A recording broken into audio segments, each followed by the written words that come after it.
बिस्मिल्लाहिर्रहमानिर्रहीम। अस्सलाम वालेकुम। मैं हूं वकील शहजाद और आप देख रहे हैं हिस्ट्री लोडेड।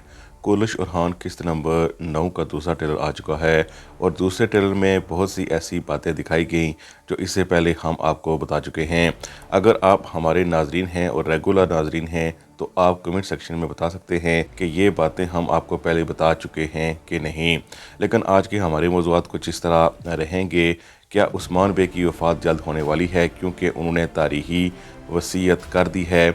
इसके साथ साथ ओरहान बे एक बार फिर शहज़ादी अस्पर्चा को एक बार फिर अपने कबीले में ले आए हैं। शहज़ादी ने उन पर हमला क्यों किया आपके साथ डिस्कस करेंगे और ये भी बताएंगे कि अलाउद्दीन बे किसके लिए एक बड़ा जाल बिछाए हुए हैं। फातिमा और फ्लेवियोस की कहानी में क्या कुछ हो रहा है और क्या फ्लेवियोस फातिमा को हेक्टर के पास ले जा सकता है। दुर्सन क्या वाकई चला गया है और वापस नहीं आएगा? अगर आएगा तो कब वापस आ सकता है? आज के हमारे मौज़ूआत यही रहेंगे। लेकिन वीडियो शुरू करने से पहले आपसे गुजारिश है कि अगर आपने हिस्ट्री लोडेड को सब्सक्राइब नहीं किया तो ज़रूर सब्सक्राइब कर लें। जैसा कि आपने ट्रेलर में देखा है कि उस्मान बे ने वसीयत की है कि मुझे दफन बुरसा में किया जाए।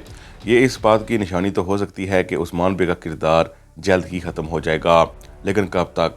वैसे तो राइटर जब भी चाहें उस्मान बे की वफ़ात दिखा सकते हैं क्योंकि अब ओरहान बे पर सीरीज़ है, इसीलिए उस्मान बे को कोई वैसे भी ख़ास अहमियत नहीं दी जा रही।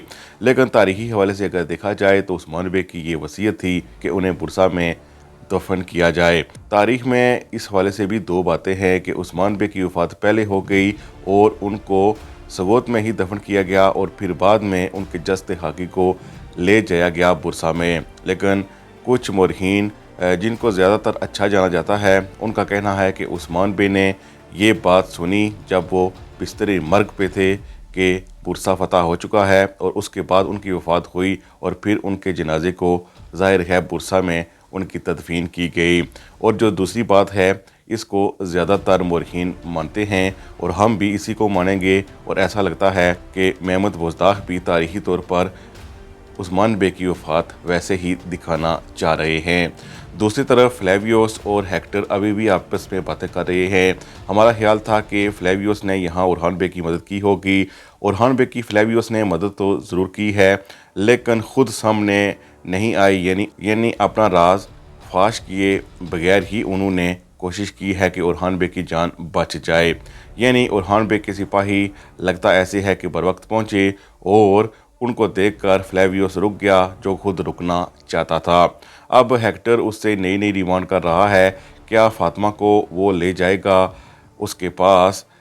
चूँकि सगोत में आप देख रहे हैं कि फातिमा पीछा कर रही है इस ताजर का यानी फ्लेवियोस का और जंगल में दोनों मिल भी रहे हैं और फ्लेवियोस कुछ ना कुछ ऐसी बातें कर रहा है जिससे फातिमा ज़ाहिर है अब खुश है, यानी वो फातिमा के साथ अच्छे से बर्ताव तो पेश कर रहा है। लेकिन क्या पता फ्लेवियोस की मजबूरी है शहनशाह की वजह से और फातिमा को लेकर हेक्टर के पास चला जाए। बहरहाल ये होता है कि नहीं ये तो हमारा एक मफरूज़ा है। दूसरी तरफ शहज़ादी को बचाने के लिए बर वक्त ओरहान बे पहुँच चुके। डेफने कुछ ना कर सकी लेकिन उसने कोशिश की है कि ओरहान बे से भी शहज़ादी भाग जाए। और आप देख सकते हैं कि शहज़ादी जब कहीं जा रही थी तो उसने ओरहान बे पर हमला कर दिया और हमला भी खंजर से किया है जो कि एक साइन है कि शादी से पहले ऐसे हमले होते रहते हैं। यानी इससे पहले आप जानते हैं कि दिलिश अर्तगल में भी ऐसे हुआ था जब अर्तगरल गाजी ने दूसरी शादी की थी और इसके साथ साथ भी पैदर पे जिसको भी ऐसा खंजर लगा है उससे उसकी शादी हुई है। और आप जानते ही हैं कि अस्पर्चा खातून चूँकि वैसे भी तारीख़ी तौर पर ओरहान बे की बीवी थी तो वो सब कुछ अब आहिस्ता आहिस्ता सामने आ रहा है। बहरहाल ओरहान बे अस्पर्चा खातून को लेकर कई कबीले में आगे हैं। अस्पर्चा खातून कह रही है कि वो इसे कैदी के तौर पर रखे हुए हैं लेकिन ओरहान बे उनसे बहस कर रहे हैं कि वो मेहमान के तौर पर हमारे पास है, उसे समझना चाहिए कि हम क्या कर रहे हैं। अगर वो अपने आप को कैदी समझती है तो समझती रहे। इसके साथ साथ नीलोफर खातून का बिहेवियर भी देखने के लायक है। जब भी शहज़ादी वापस आती है तो ख़तरा मंडलाने लगता है और उसमें ज़ाहिर है असद नज़र आ रहा है। वो शहज़ादी को कुछ न कुछ ऐसा कह रही है जिसके बदले में वो उसे अपनी हद में रहने के लिए कह रही है। लेकिन चूंकि अब ये होलोफेरा नहीं है, नीलोफर खातून है, इसीलिए शहज़ादी को भी ये बात समझनी चाहिए कि वो किससे बात कर रही है। दूसरी तरफ ऐसा लगता है कि अलाउद्दीन बे अब भी स्लेवियों के पीछे हैं, सगोत में उनका सफाया करना चाहते हैं, इसीलिए उन्होंने कोई जाल बचाया है। इस जाल में वो खुद भी फंस सकते हैं, लेकिन ऐसा लगता है कि अलाउद्दीन बे ने जो बचे कचे स्लेबी सगोत में मौजूद थे उनके ख़िलाफ़ एक बड़ा मनसूबा बनाया है और उसमें वो कामयाब हुए हैं और उनका कला कामा करने के लिए बिल्कुल तैयार हैं। यानी अलाउद्दीन बे भी अगली एपिसोड में आराम से नहीं बैठेंगे। दूसरी तरफ हलीमा और दूसन की बात आगे चल रही है। जाते हुए जाहिर है जब जंगल में दूसन जा रहा था तो हलीमा उसके पीछे ही चली गई है। वहाँ पर जब वो मिले हैं तो दुर्सन ने आखिरी बार उसे अलविदा कहा है और कहा है कि शायद हम कभी मिलें। यानी दुर्सन के हवाले से हम पहले ही वीडियो में बता चुके हैं कि वो कहीं नहीं जाएगा, कुछ न कुछ ऐसा होगा और हानबे को दुर्सन की ज़रूरत पड़ सकती है।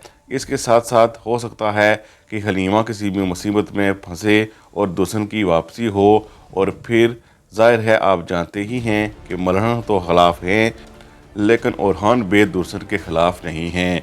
अगर ओरहान बे दुर्सन को कहेंगे कि कबीले वापस आ जाओ तो मलहन खातून अगर मुखालफत भी करती हैं तो उसका कोई फ़ायदा नहीं होगा और ज़ाहिर है दुर्सन एक बार फिर वापस आ सकता है।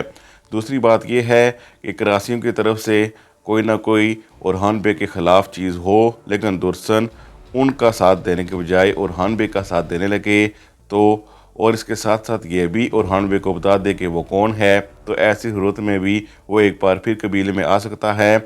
और चूँकि वो एक अमारात का शहज़ादा है और सरदार भी है इसीलिए कहा जा सकता है कि फिर मलहन खातून को भी एतराज़ ख़त्म हो जाएगा क्योंकि करासी भी एक बड़े सरदार हैं और उनका अगर बेटा है तो उनके बेटे के साथ अगर हलीमा की शादी होती है तो इस पर मलहन खातून को वैसे भी एतराज़ नहीं होगा क्योंकि मलहन खातून नहीं चाहती कि उनकी बेटियों की शादी किसी अजनबी से हो जाए या फिर जो शख्स उनके कद काट के बराबर ना हो या कम अज़ कम सरदार तो होना ही चाहिए, या तो सरदार हो या फिर सरदार का बेटा।